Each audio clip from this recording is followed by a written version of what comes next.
Well, Saturday was likely the final home game of the season here at Washington Grizzly Stadium, and this year's Montana Grizzly football team made sure to go out with a bang. And it all started with Junior Bergen doing what he does best, and that's show up when the lights are brightest with a pair of punt return touchdowns to help spur the Grizzlies into the second round of the FCS playoffs. Bobby Houck called it a playoff tradition, and those words couldn't ring more true as once again Junior Bergen was called upon with the season on the line, and the senior from Billings delivered. Super blessed. I thank God every night, every morning for it. These guys trusted me, and they looked to me in some of these moments, and I'm just so grateful to be able to kind of capitalize in that. His first score came in the third quarter to make it 27-6 Montana. The second was desperately needed, which gave the Grizz a 34-20 advantage in the fourth. That made it 8 career punt return touchdowns for him, 5 of which have come in the playoffs, as Bergen tied the FCS record with that mark. I mean, the kid's unreal. There's not much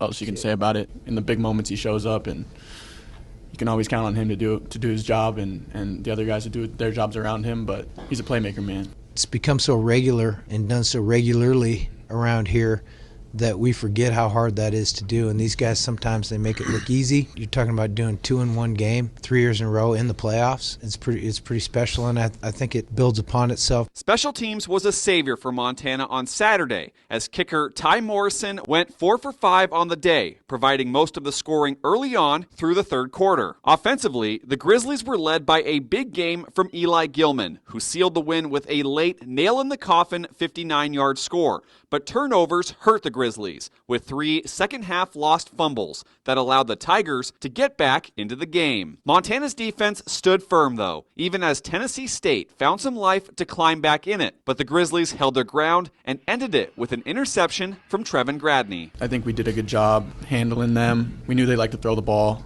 I think we took that away early.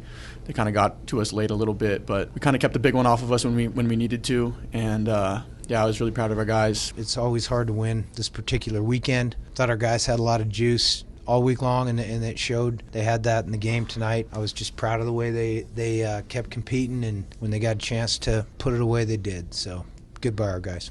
Now, Montana moves on, and their next opponent is the 2-time defending FCS national champion South Dakota State, the same team the Grizzlies played in Frisco, Texas last season, and they'll meet this year in Brookings, South Dakota next Saturday. Reporting in Missoula, Kyle Hansen, MTN Sports.